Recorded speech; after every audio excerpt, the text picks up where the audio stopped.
Home episode of AEW Dynamite ahead of All Out didn't disappoint. We saw a stacked show, including an appearance from CM Punk, who was attacked by 3 AEW stars before hitting the GTS on television for the first time in 7 years. We also had WWE Hall of Famer turning heel and taking out Paul White. The main event saw the Young Bucks teaming up with Gallows and Anderson to take on Jurassic Express and Lucha Bros. So let's get straight into it. We started off with another tag match, Santana and Ortiz versus FTR. Harwood and Santana started things off, trading chops. Both members of FTR were soon taken out through dives. Back in the ring, Wheeler tagged in as the legal men, and it was all over Ortiz. Cash Wheeler clutched his arm and he tossed Ortiz shoulder first into the corner before Harwood tagged in. Ortiz hit the big boot, forcing him down. Santana was all over Harwood and Wheeler, hitting both men with clotheslines. He then paid tribute to late Eddie Guerrero with a frog splash and rolled Ortiz up, but it wasn't enough to put him away. Santana and Ortiz held the advantage, hitting Wheeler with a double suplex, and Ortiz was tagged in as a legal man before Harwood managed to hit him with a suplex. Santana and Ortiz then hit back with a lung blower thrust kick combo, followed by a double suplex to pick up the win. I'm going to give this 7 out of 10. This was a really fun tag team match to start off the show, and for me the right result too. Daniel Garcia was backstage with 2.0. They had a warning for Darby Allin ahead of his match at CM Punk. Garcia warned Allin that if he didn't take him out, he would be taken out himself. CM Punk starts off his segment on Dynamite straight after by asking the fans if he's sick of him there. He added that he was nervous ahead of his match with Allin. As Punk continued, he was attacked by 2.0 and Daniel Garcia. Punk was quickly outnumbered as Darby Allin's music hit.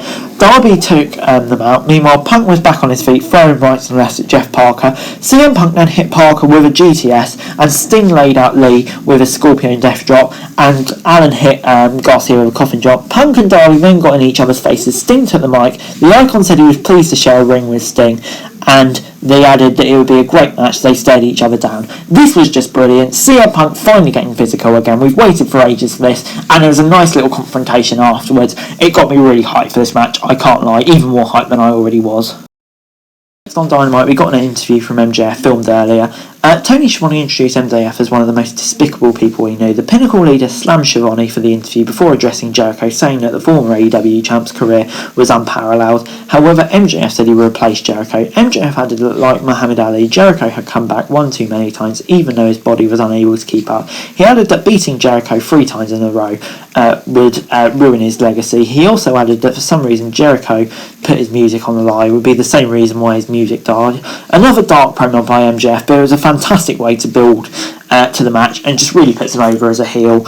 And yeah, it's a really interesting match. Looking forward to seeing which way it goes. And this promo did the right way in building it up. Before we got Orange Cassidy versus Jack Evans, Matt Hardy attacked Cassidy as soon as the latter entered the ring. This forced the referee to eject the leader of the HFO. Jack Evans took the advantage, pummeling Cassidy in the corner. Orange Cassidy hit back by sending Evans crashing out with a dive. Back in the ring, Orange Cassidy hit those patented lazy kicks to get in control and headed to the top rope. The HFO member, however, manoeuvred off the turnbuckle, and it wasn't enough to put Orange away, but Evans followed up with a couple of running boots. Orange replied with a roll-up, the most devastating move in sports entertainment, to get the win. Jack Evans wasn't very happy, and Matt Hardy ran out and blindsided him. Matt Hardy came down and took him out. As the HFO circled Orange Cassidy, Jurassic Express came out to make the save. Yeah, for a TV match, it was fine. I'll give it a 6 out of 10, and obviously it's just builded to the match on the buy-in at All Out.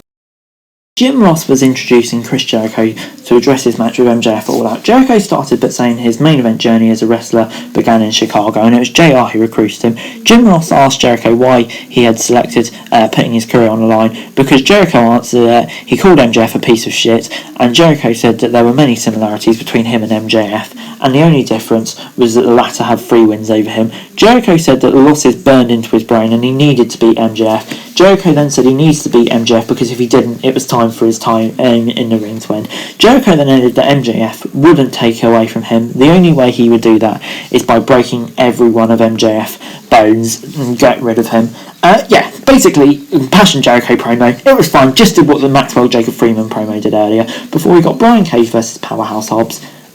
Cage attacked Hobbs from behind as he made his way down to the ring. The match officially began as Cage rolled Hobbs into the ring. A distraction from Hook gave Powerhouse the opening to take back control. Hobbs and Cage went back and forth during a picture-in-picture break. Neither man was in the mood to back down, and it was a very physical match. Brian Cage hit a jumping knee strike from the break, but Hobbs rolled out to the apron. Cage then hit a deadlift vertical suplex back in the ring, and the crowd was behind him. Hooks then distracted the referees. Ricky Smarks smashed Cage. Hobbs then brought Brian Cage into town business and picked up another big win. I'm going to give it a 6 out of 10.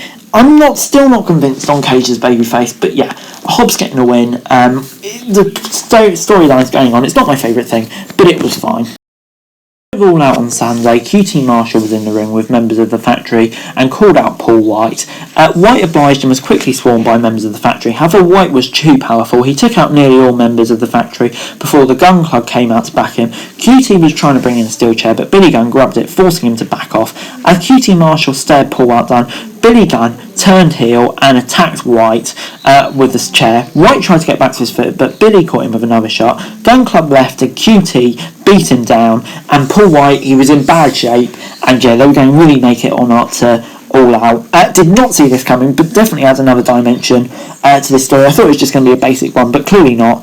Now kind of intrigued to see where it goes, to be honest. Before, Britt Baker was backstage with Hayter and Rabel for an interview. She announced that she'd signed a new long-term contract and she was going to dominate the women's division, and she said that Hayter and Rebel will be in the Battle Royal, and they said she will be hanging on to the championship for a very long time. Basically a classic Britt Baker promo. It was fine. Before we got Tay Conti versus Penelope Ford. Conte didn't have a trademark smile as she came down. She dived off the apron at Penelope Ford and hit Ford with a Flying Buster. She then headed to the top rope, but Ford ran into her, causing Tay to lose control. As the referee returned from a break, the bunny laid into Conti from ringside. Ford took firm control. She booted Conte out the apron. Ford then hit a knee drop on the apron, and that looked devastating. Back into the commercial break, Ford was still in control. A handspring elbow but missed. Conti tried to follow up with a pump knee but missed, and Ford went for a running boot of her own.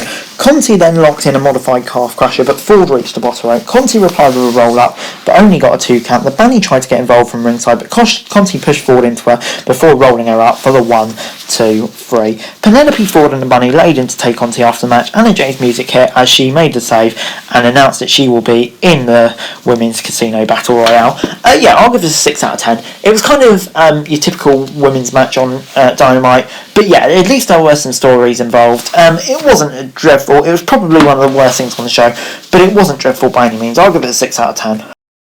Next up, it was main event o'clock with the Elite taking on the Lucha Brothers and Jurassic Express. Luchasaurus and Gallows started things off. Both men traded right hands and then strikes in the corner. Luchasaurus got a massive vertical suplex, but Gallows hit back with a right hand and tagged out. Nick Jackson tagged in and Phoenix came in for the baby faces. Both men quickly tagged in. Gallows and Anderson attacked the Lucha Bros from behind as we headed to a break. Jungle Boy tagged in over the air break and was all over Matt Jackson. He was quickly outnumbered by the heels, tossing him out of the ring.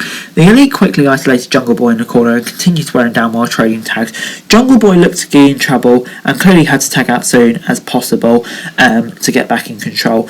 Back from the outbreak, Jungle Boy fought all 4 members of the Elite, and Pentatrail's ROM tagged in and he hit a drop kick from the top rope. Nick Jackson came in and hit a super kick before Luchasaurus came in and taking out both of the Good Brothers. Penta and Phoenix looked to finish the match, but Brandon Cutler caught Phoenix in the face before the Young Bucks went to the BTE trigger, but ended up catching each other. Phoenix hit a double cutter before going after the springboard, but the Young Bucks caught him in midair for the Meltzer driver to get the win. And yeah, this was a really entertaining match to finish off Dynamite. After the match, Kenny Omega came down to the ring and directed traffic as the Elite were in control. Christian Cage came out, but the Elite continued to destroy him. Both Fencer and Phoenix were handcuffed in opposite corners as Nick Jackson hit multiple suplexes. Omega and the Bucks then hit the Christian Cage with a triple BTE trigger to end Dynamite. This was a good match to end the show. 7 out of 10, really building up towards 2 title programs interchange, which was good. I enjoyed this segment. Overall this week, AEW Dynamite gets a 7 out of 10 from me. A solid show this week. Last week was a bit of a blip, but this one was a really solid show. Final show before All Out, and for me, it was a successful one. and yeah, definitely got me more hyped for the show this Sunday. So on the whole, very solid. But anyway guys, that's it for the video. Thank you very much for watching. Remember to like, share, subscribe, leave your thoughts, comments down below, and follow on to the link in the description below for daily wrestling news, and subscribe to my channel on the screen right now. That would be greatly appreciated. Thank you very much for watching. Peace!